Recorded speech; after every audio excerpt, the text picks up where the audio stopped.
নমস্কার, আপনাদের channel news আপনাদের সঙ্গে আমি বিপাশা। বিস্তারিত খবরে যাব, তবে তার আগে দেখে নেব এই মুহূর্তের সংবাদ শিরোনাম।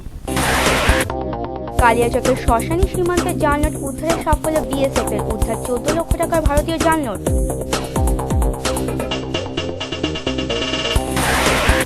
পুরাতন মালদার মঙ্গলবাড়ি চৌরঙ্গি মোড়ে মর্মান্তিক পথ দুর্ঘটনা, ট্যাঙ্কারের চাকায় পিষ্ট হয়ে মৃত্যু স্কুল শিক্ষিকার।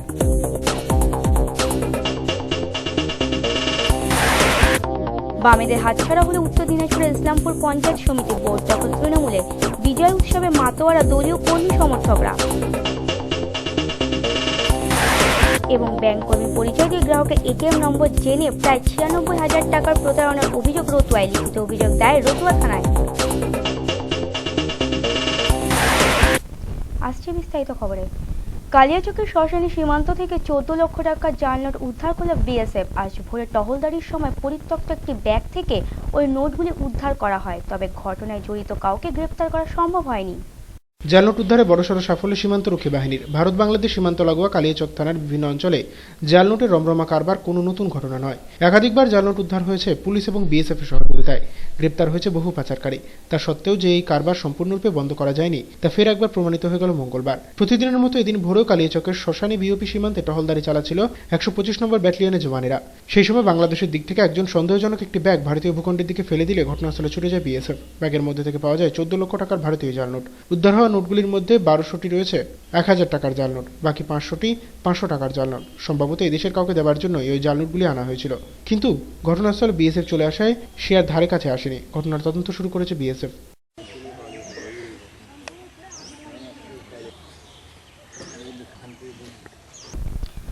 ট্যাঙ্কারের ধাক্কায় মৃত্যু হলো এক স্কুল শিক্ষিকার। মর্মান্তিক এই ঘটনাটি ঘটেছে আজ দুপুরে পুরাতন মালদার মঙ্গলবাড়ি চৌরঙ্গি মোড়ে। দুর্ঘটনার পর উত্তেজিত জনতা বেশ কিছুক্ষণ জাতীয় সড়ক অবরোধ করে বিক্ষোভ দেখায়। পরে মালদা থানার পুলিশ ঘটনাস্থলে পৌঁছে পরিস্থিতি স্বাভাবিক করে।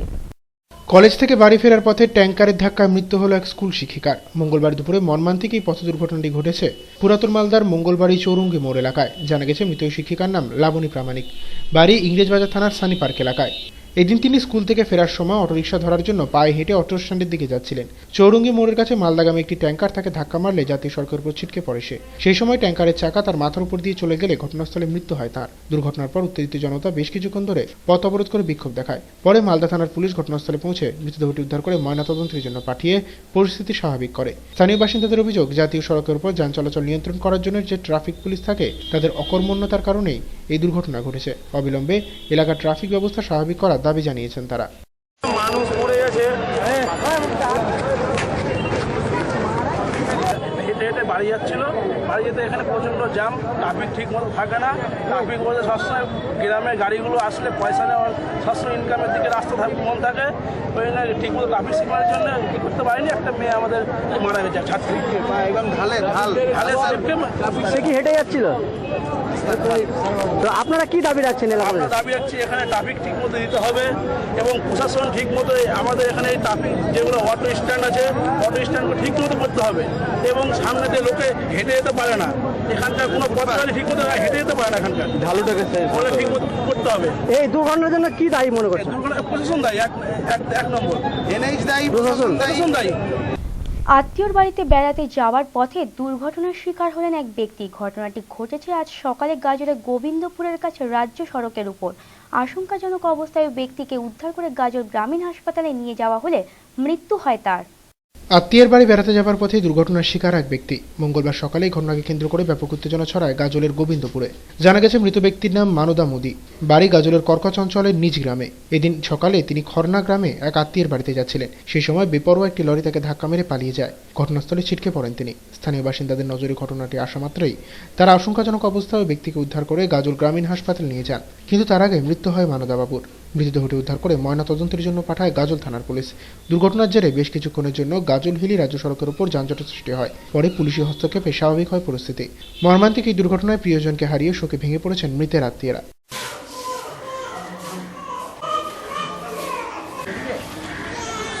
প্রথমে এদিকে হরিরামপুরের রোড থেকে যাচ্ছিলাম গাজল দিক থেকে লরি আসছিল।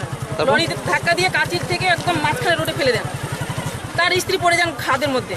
তখন ওকে ওর স্বামী তো মারা গেল। উনি তাড়াতাড়ি করে কাজ ছিল, আমি দৌড়ি বাড়ি থেকে আসলাম, এসে তাকে কাকা করছি।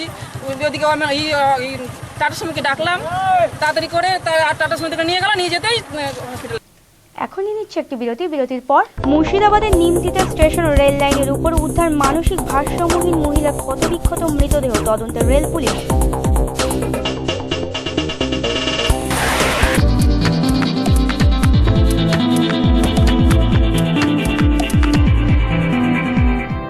সময়ের সঙ্গে সঙ্গে দৌড়চ্ছি আমরা, তার মাঝে রয়েছে হাজারো কাজের ব্যস্ততা।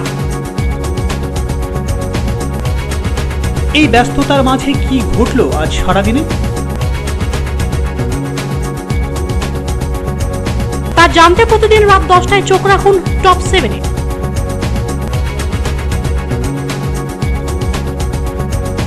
শুধুমাত্র এমসিটিভির পর্দায়। টপ 7 নিবেদন করছেন ideal bakery, Krishnajiban Sanyal road, Malda.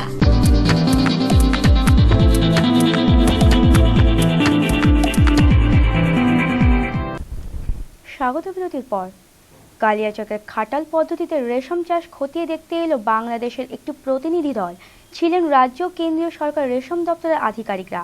Kaliachak এবং বাংলাদেশের রাজশাহীর প্রাকৃতিক পরিবেশ একরকম হওয়ার কারণে নতুন এই পদ্ধতিতে পলু চাষের সম্ভাবনার দিকটি খতিয়ে দেখেন প্রতিনিধি দলের সদস্যরা। চলতি অঘ্রাণ মৌসুমে কালিয়াচক এলাকার বিভিন্ন গ্রামে প্রচুর উন্নত প্রজাতির বাইভোল্টাইন জাতের রেশম গুটি উৎপাদন হওয়ায় চাষিদের মুখে এখন হাসি ফুটেছে।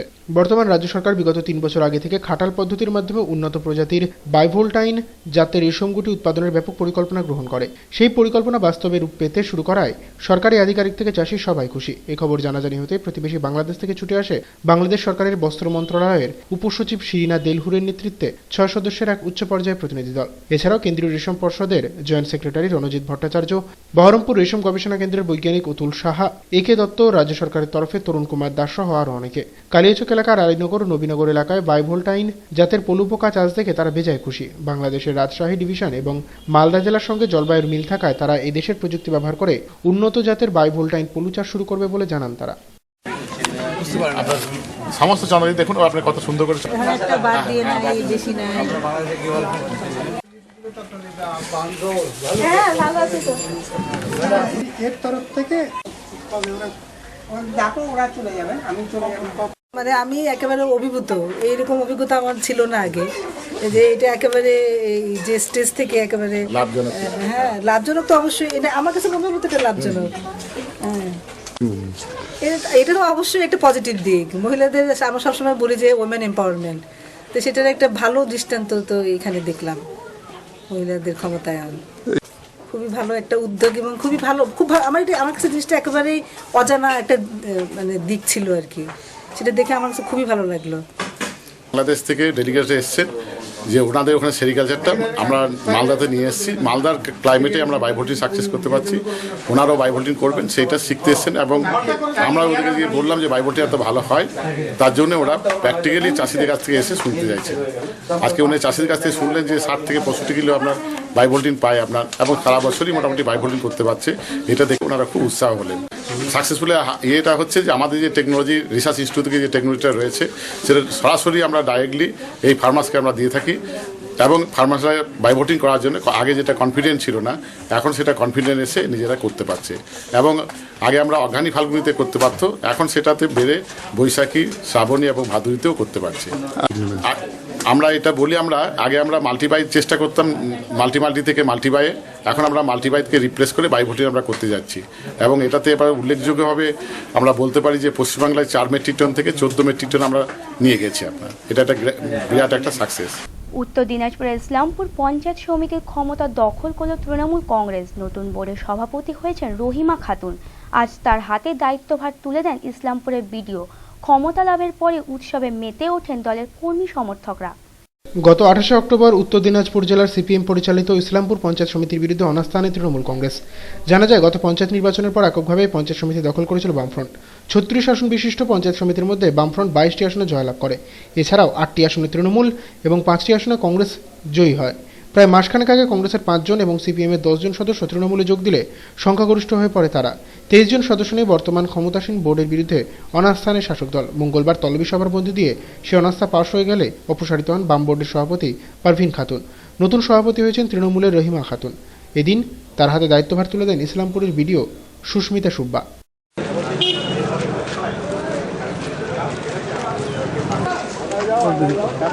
না, আজকে এটা আনকন্টেস্টেড হিসাবে হয়েছে, মানে একজন প্রস্তাব করেছে আর একজন সেকেন্ড করেছে নামটা রহিমা খাতুন হিসাবে। তাহলে যাকে উনি করেছেন তারপরে এটা আনকন্টেস্টেড হলো, অন্য সেকেন্ড প্রস্তাব তো উঠলো না বলে ইট ইজ আনকন্টেস্টেড ডিক্লেয়ার্ড। 23 জনই ওনার ফেভারি ছিলেন। ওনাকে নোটিশ করা হয়েছে। এবার যে উনি যেটা চলে আসেন এটা 3 দিন ভিতরে প্রেসক্রাইব অথরিটি ওনাকে সি হিসাবে একটা নোটিশ দিয়ে দেবেন ফর সভাপতি অফ ইসলামপুর পঞ্চায়েত সমিতি রহিমা খাতুন। বামেদের হাত থেকে ক্ষমতা ছিনিয়ে নেবার পর এদিন খুশিতে মাতোয়ারা হন তৃণমূল কংগ্রেসের কর্মী সমর্থকেরা। পালন করা হয় বিজয় উৎসব। সাধারণ কর্মী সমর্থকদের সঙ্গে সামিল হন মন্ত্রী করিম চৌধুরীও। তিনি বলেন, গত 34 বছরে রাজ্যে উন্নয়ন হয়নি, সেরকম 1 বছরের শাসনকালে ইসলামপুরে তেমন কোনো উন্নতি করতে পারেনি বামফ্রন্ট। তাই কংগ্রেস এবং বামপন্থীদের একাংশ সাধারণ মানুষের স্বার্থে তৃণমূলে যোগ দিয়ে বামফ্রন্টকে ক্ষমতাচ্যুত করেছেন।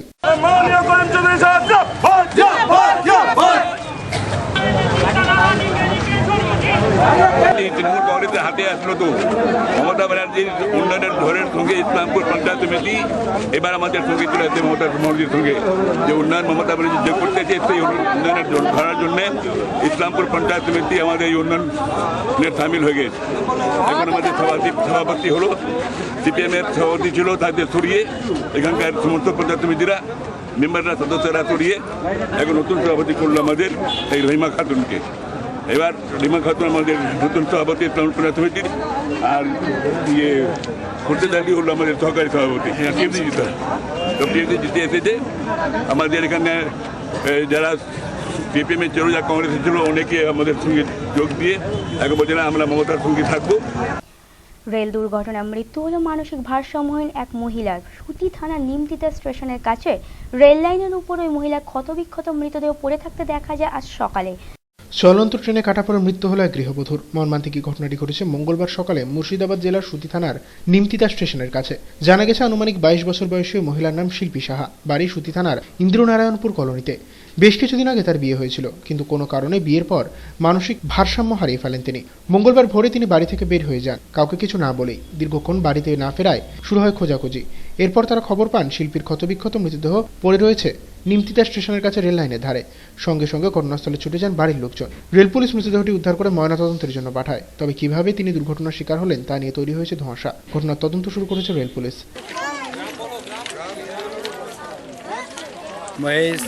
সকালবেলা এসে দেখলাম মেয়েটি রেলে কাটা পড়ে আছে। তো সুতির জানলাম কি মেয়েটি ইন্দ্রনগর কলোনির। হ্যাঁ, তারপরে সুতি থানা থেকে পুলিশ এলো বা রেল স্টেশন থেকে পুলিশ এলো, রেল ডিপার্টমেন্টের। ওরা এসে আবার দেখলো বা যে লাশ কাটা পড়েছে তার বাড়ির লোকজন এসে গেছে, তারা এখন দেখছে। আর শুনলাম কি মেয়েটির একটু ব্রেনে ডিফেক্ট আছে। এখনই নিচ্ছে আরেকটি বিরতির পর বিএসএফ এর প্রতিষ্ঠার সুবর্ণ জয়ন্তী বর্ষ উদযাপিত সাড়ম্বরে পুরাতন মালদার নারায়ণপুরে বিএসএফ ক্যাম্পে অস্ত্র প্রদর্শনীতে সামিল বহু মানুষ।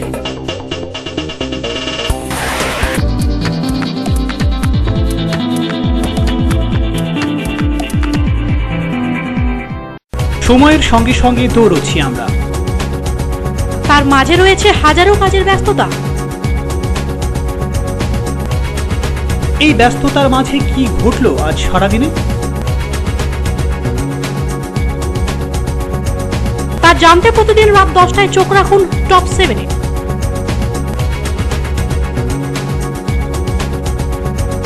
শুধুমাত্র এমসিটিভির পর্দায়। টপ 7 নিবেদন করছেন ideal bakery, Krishnajiban Sanyal road, Malda.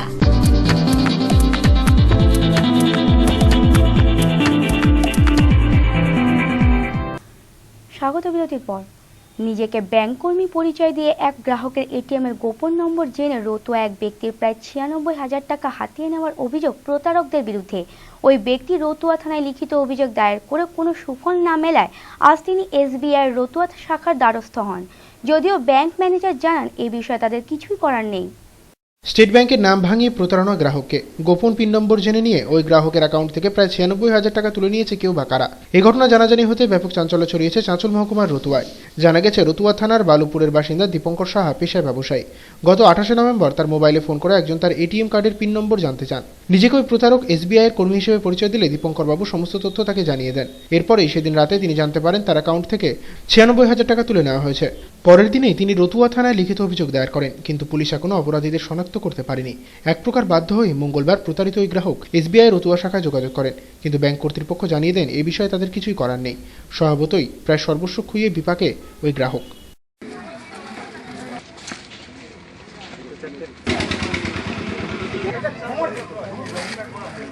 ছটার নাগাদ আমার মোবাইলে ফোন আসে, সেই ফোনে আমাকে বলে যে তোমার এটিএম কার্ডটা নষ্ট হয়ে গেছে, তাই জন্য তোমাকে পিনকোড নাম্বার, তো এটিএমের 16 ডিজিট নাম্বার আর পাসবুক নাম্বারগুলো দিতে গেলে তোমার এটিএমটা চালু হয়ে যাবে।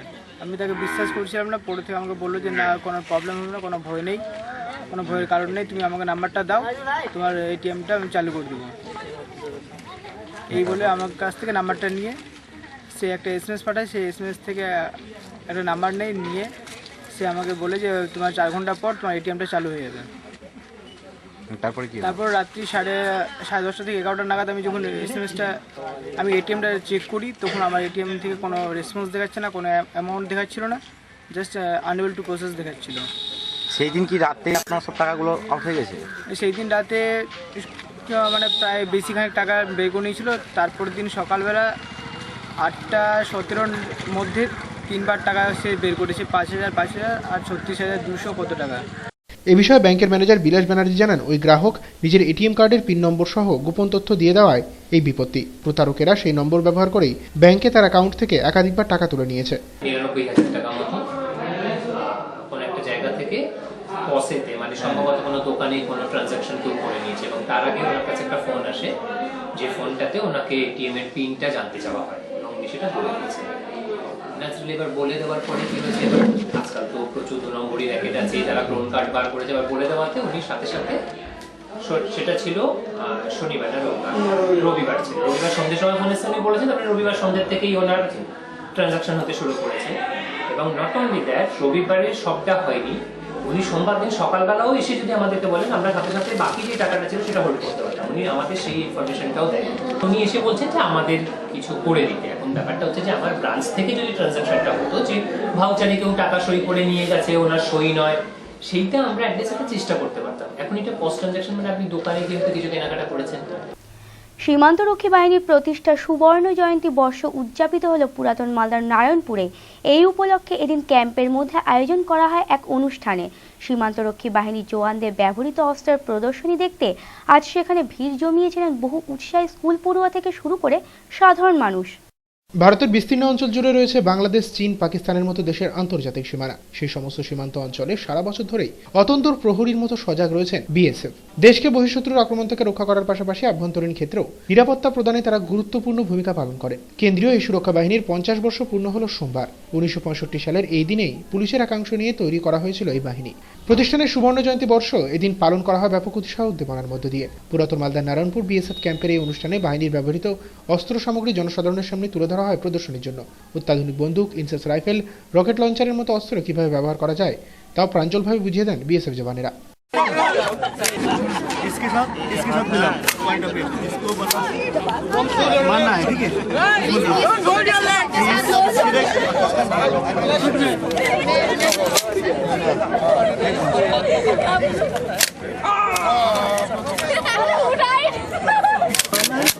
ये हाथ इसको टाइट, इसके साथ इसको मिला, ठीक है। चलो चलो चलो लेटो लॉक है।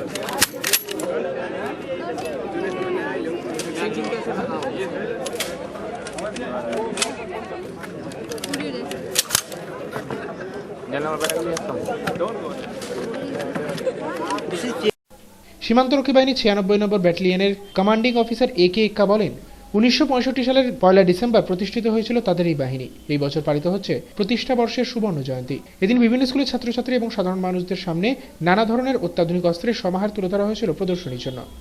आज बीएसएफ का 50वां जन्म दिवस है। आज ही के दिन में 1 दिसंबर को 1965 में बीएसएफ का रेजिंग हुआ था और उसी के 50 साल गुजर गए आज, मतलब और आज बीएसएफ का गोल्डन जुबली सेलिब्रेशन मनाया जा रहा है सारे बीएसएफ सारे हिंदुस्तान में, और उसी के पार्ट में हम बीएसएफ के बटालियन वाले यहाँ पर भी प्रोग्राम ऑर्गेनाइज किया है। बच्चों के लिए हथियारों के प्रदर्शन के लिए हमने रखा है प्रोग्राम। उसमें सारे स्कूल के बच्चे आ रहे हैं, देखेंगे उनके अंदर जो बीएसएफ के जानने की जो लालसा है, जानने की जो इच्छा है, तो हम उसको दिखा रहे हैं उनको बीएसएफ क्या क्या काम कर रहे हैं, क्या क्या बॉर्डर में करती है, किस हथियारों से काम करती है, कितनी ताकत है इसके अंदर। ये सब कुछ पब्लिक के पास नहीं है इनको पता। हम चाहते हैं कि आज का युग जो है, आज का पीढ़ी जो है, जाने की बीएसएफ सीमा पर रह करके किन किन हथियारों से कैसे देश की रक्षा करती है। बच्चों के अंदर में जानने की इच्छा है, जिज्ञासा बहुत है, क्यूरियोसिटी बहुत है। लोग जाने बीएसएफ को, लोग हमारी ताकत को जाने, बीएसएफ किस हालत में कैसे बीएसएफ बॉर्डर में रह करके कैसे देश की रक्षा करती है। অন্যদিকে অভিনব কর্মসূচিতে যোগ দিতে পেরে খুশি স্কুল পড়ুয়ারাও। মনোজিৎ শাহ নামে এক স্কুল পড়ুয়া জানায়, এতদিন এই সমস্ত অস্ত্রশস্ত্র সিনেমা বা ছবিতে দেখেছে সে, কিন্তু চোখের সামনে আসল অস্ত্র প্রত্যক্ষ করতে পেরেই স্বভাবতই আপ্লুত সে। After coming here, I'm feeling I'm enjoying here by seeing these guns and all, and it is very helpful for us also if we are having an ambition to get be in BSF or army, then we can from here we can learn more things. These guns and all we are learning. Before we had not seen this type of guns. We had just seen in the TV, cinemas and all. But from now to today, we are seeing it in front of us only by touching, by learning and asking from the sirs and that's army from the army's uncles. It is very thankful for and helpful for us. দেখে নেব কিছু টুকরো খবর।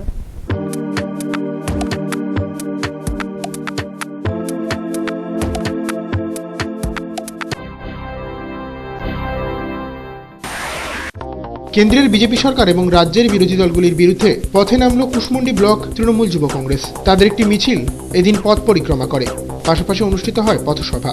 মূল বক্তা ছিলেন যুব তৃণমূলের রাজ্য সাধারণ সম্পাদক সুনির্মলজ্যোতি বিশ্বাস প্রমুখ।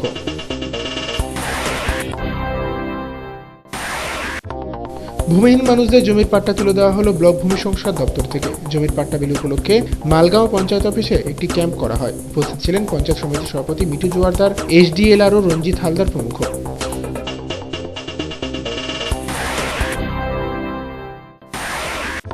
মালদা জেলা প্রাথমিক বিদ্যালয় সংসদ ও খরবা ২ নম্বর চক্রের যৌথ উদ্যোগে এবং ব্যবস্থাপনায় প্রাথমিক ও নিম্ন বুনিয়াদী এসএসকে ও মাদ্রাসা বিদ্যালয়সমূহের চাঁচল জোনাল বার্ষিক ক্রীড়া অনুষ্ঠিত হল।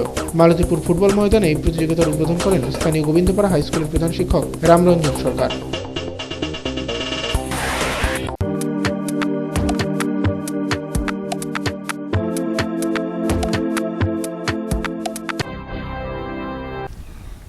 এখন থেকে বিশ্বের যে কোনো প্রান্তে বসে যে কোনো সময় এমসি নিউজ দেখুন ইন্টারনেটে। লগ অন করুন www.lifeappnews.com। সারাদিনের বাছাই করা খবর দেখতে চোখ রাখুন প্রতিদিন রাত ৯টায়। শেষ করার আগে সংবাদ শিরোনাম আরও একবার। কালিয়াচকের শ্মশানী সীমান্তের জালনোট উদ্ধারের সাফল্য বিএসএফ এর, উদ্ধার ১৪ লক্ষ টাকার ভারতীয় জালনোট।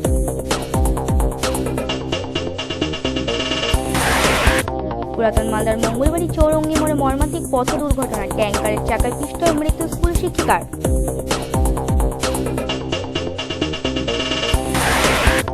বামেদের হাতছাড়া হলে উত্তর দিনাজপুরের ইসলামপুর পঞ্চায়েত সমিতি বোর্ড দখল তৃণমূলে, বিজয় উৎসবে মাতোয়ারা দলীয় কর্মী সমর্থকরা। এবং ব্যাংক কর্মী পরিচয় দিয়ে গ্রাহকের এটিএম নম্বর জেনে প্রায় ৯৬,০০০ টাকার প্রতারণার অভিযোগ রতুয়ায়, লিখিত অভিযোগ দায়ের রতুয়া থানায়। এখনকার মতন এমসি নিউজে এই পর্যন্তই, দেখা হবে পরবর্তী বুলেটিনে। নমস্কার।